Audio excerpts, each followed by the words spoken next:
You remember how to do that? Yeah, and where's our sight line? Okay, there we go. Now you turn it the other way and you hold it. You let it go.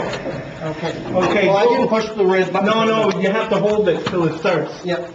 Just like the old Push the red button as soon as I take it. No, you don't push the red. The red button is the shutdown. Oh, okay.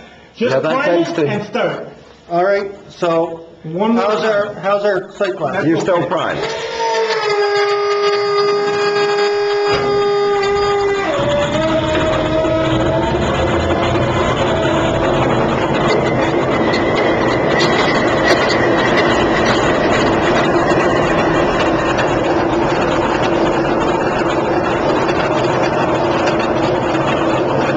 Another volunteer.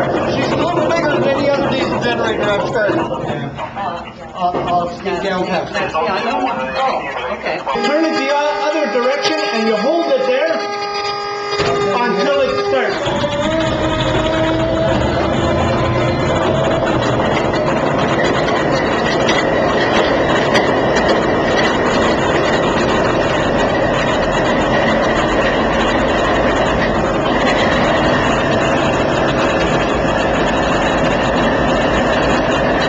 After you start the engine, there's no load on the engine. But one by one, all the features start coming in. Like the compressor will pick up, the blower motors will pick up. Nothing comes on instantly. So that means the engine starts up, there's no load.